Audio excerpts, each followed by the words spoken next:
안녕하세요. 교사 아카데미 시작합니다. 오늘은 두 번째 주제죠. 예루살렘 입성에 대해서 함께 보도록 합니다. 첫 번째 주제입니다. 예수님은 자기 백성을 구속하기 위해 오신 구원자이십니다. 지난주 우리가 다뤘던 내용과 다르게 본문이 그 과거에 대한 사건을 이야기해요. 자, 주님께서 세 번째 방문하였던 그 예루살렘에 대한 내용입니다. 본문 읽어드릴게요. 그들이 예루살렘에 가까이 가서 감람산 벳박에 이르렀을 때에 예수께서 두 제자를 보내시며 이르시되 너희는 맞은편 마을로 가라. 그리하면 곧 매인 나귀와 나귀 새끼가 함께 있는 것을 보리니 풀어 내게로 끌고 오라. 만일 누가 무슨 말을 하거든 주가 쓰시겠다 하라. 그리하면 즉시 보내리라 하시니 이는 선지자를 통하여 하신 말씀을 이루려 하심이라. 이르시되 시온딸에게 이르기를 내 왕이 내게 임하나니 그는 겸손하여 나귀 곧 멍에 매는 짐승의 새끼를 탔도다 하라 하였느니라.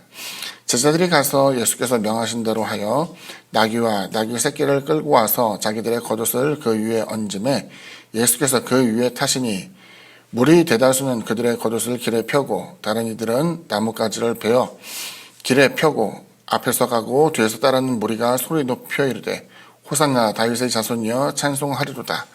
주 이름으로 오시는 이여 가장 높으신 곳에서 호산나 하더라.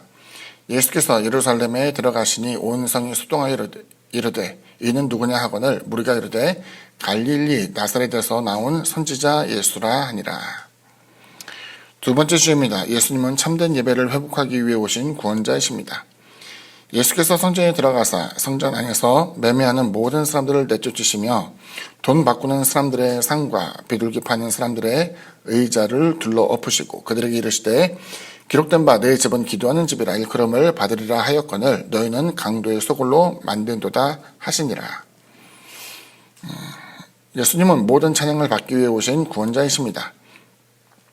맹인과 저는 자들이 성전에서 예수께 나오매 고쳐주시니 대제사장들과 서기관들이 예수께서 하시는 이상한 일과 또 성전에서 소리질러 호산나 다윗의 자손이여 하는 어린이들을 보고 노하여 예수께 말하되 그들이 하는 말을 듣느냐? 예수께서 이르시되 그렇다. 어린 아기와 젖먹이들의 입에서 나오는 찬미를 온전하게 하셨나이다 함을 너희가 읽어본 일이 없느냐 하시고 그들을 떠나 성 밖으로 베다니에 가서 거기서 유하시니라. 정리하자면 이제 첫 번째 내용이죠. 죽음을 앞둔 예루살렘의 입성. 세 번째 방문이라고 했죠. 주님께서 이제 예루살렘 방문할 때는 유월절 절기를 지키기 위해서 방문하신 것으로 기록에 남아 있습니다.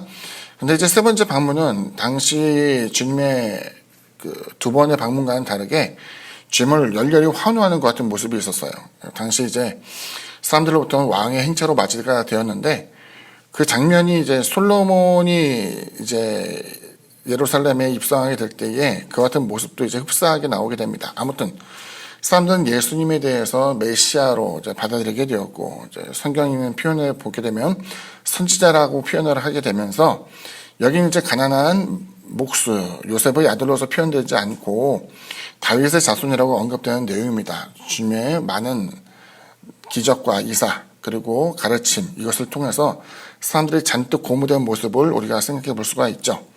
두 번째 내용을 보게 되면은 주님께서는 성전 정화를 하셨습니다. 이제 성경을 보게 되면은 특히 요한복음 같은 경우는 이제 상당히 앞부분에 성전 정화에 대한 내용이 나오거든요. 그래서 이제 그 세 차례 이어지게 되는 예루살렘 방문 때마다 아마도 주님께서는 성전 정화를 하셨던 것이 아닐까라고 조심스럽게 추측을 하기도 해요. 자, 이제 성전의 본래적 의미를 보게 되면은 여기서는 제사를 드리는 곳이고 하나님과 직접적인 교통이 이루어지는 곳입니다. 그래서 제사를 통해서 자신의 죄를 사함받고 또 사함받고 난 이후에 하나님과의 어떤 영적인 통로가 만들어진 것 아니겠습니까? 거기서 이제 제사장을 통하여서 자신의 기도에 대한 것을 아뢰기도 하고 또 죄의 담이 허물어지게 됨으로 말미암아 하나님과의 관계가 회복되어지는 굉장히 의미 있는 장소였는데 성전의 이제 본래적 의미가 많이 퇴색하게 된 거예요. 뭐냐면은 제사를 드리다 보니까는 제사에서 가장 중요한 것이 뭐예요? 제물이잖아요. 그러니까 제사에 대한 짐승, 제물에 대해서 이제 이야기를 하게 되는데 사실 하나님께 제사를 드리지만 아마 100km, 200km 뭐 굉장히 멀리 떨어진 곳에서부터 짐승을 데리고 온 것은 굉장히 힘든 일이었을 거예요.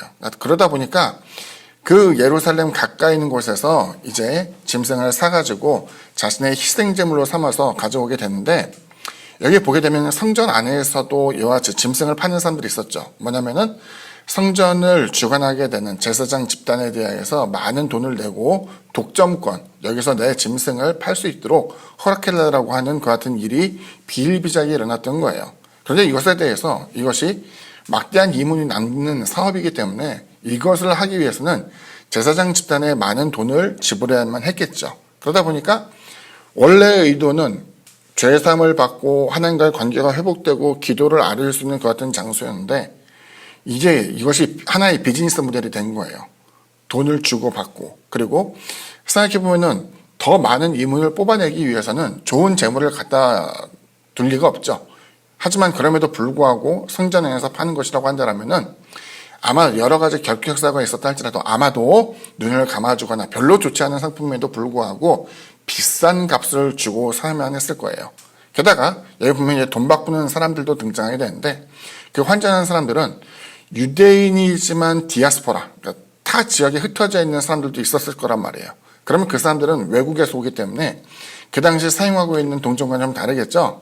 그 돈과 다를 텐데 그것에 대해서도 환전하는 사람이 있어서 이와 같이 편리함을 이유로 삼아서 막대한 이익을 추구하는, 그래서 이제 그 유월절 행사를 하는 것이 하나님의 구원을 바라보며 회개를 하고 하나님의 은총을 잊게 되는 그 같은 절기로서의 중요한 행사가 아니라 하나의 비즈니스 모델, 이것이 내게 있어서 이문을 취할 수 있고 제사장도 종교인이지만 여기서 막대한 이익을 얻고 또 사람들도 즐거워하겠죠. 자신의 죄가 사함받았다고 생각하는 그 종교적 행사이지만 기도하는 집이 아니라 말 그대로 강도의 소굴로 바뀌게 되었죠. 그럼에 있어서 하나님께서 의도하신 것이 이것이 바로 만민이 기도하는 집이다라고 말씀하셨기 때문에 이 부분에 대해서 예수님께서는 성전은 기도하는 집이어야만 했다라는 것을 언급하게 되었습니다.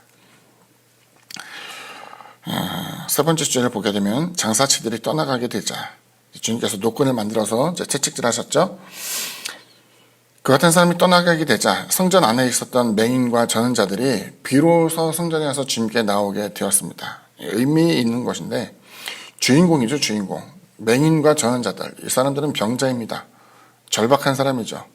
사실은 성전에서 이와 같이 기도하는 사람들, 맹인, 특히 이제 우리가 생각할 때 하나님께 저주를 받은 사람으로서 간주가 되었는데 그들에게 있어서는 하나님의 용서 내지는 질병의 치유가 너무나도 중요한 사람들이었을 거예요. 그런데 그 사람들이 교회 안에서, 이것은 성전이죠. 성전 안에서 주되게 주목받는 사람들이 아니었어요. 왜? 성전에서 가장 중요한 것은 재물을 팔고 또 그 재물을 사기 위해서 돈을 바꾸는 사람들이 성전 가장 번화한 곳에서 자리를 잡고 있었지만 그 사람들을 주님께서 쫓아내고 좌판을 엎게 되자 비로소 거기에서 주되게 하나님을 앙망하는, 하나님을 찾는 같은 사람들이 나오게 되는 것이죠. 주님께서는 그 사람들에 대해서 외면하지 아니하고 고쳐주셨어요. 성전에서 중요한 것은 자비를 베푸는 것이고 성전에서 중요한 것은 그들에게 있어서 하나님과의 관계의 회복, 이런 것들이 굉장히 중요했었는데 이것이 그렇지 않고 그냥 하나의 이익을 남기는 것 같은 행사로 전락되었을 때 이것이 크게 잘못된 것을 이제 보여주고 있죠. 멀리 갈 필요도 없죠. 이제 종교 개혁에 있는 내용을 볼 때에도 그 당시 이제 신앙이라고 하면은 신앙은 교회의 큰 이문이 되는 그 같은 모습이었죠. 역설적으로 이제 교회 숫자가 늘어나게 되고 사람들이 믿는 사람의 숫자가 더하게 되면 교회가 더 가난해지거나 혹은 그 상태를 유지하는 것이 굉장히 중요하겠죠. 그런데 믿는 사람의 숫자가 늘면 늘수록 더 부유해지고 더 견고해지지만 실질적으로는 부패가 가속되는 경우가 많죠. 이건 우리가 항상 반면 교사로서 생각해 볼 내용인 것 같아요. 네, 오늘은 여기까지입니다. 감사합니다.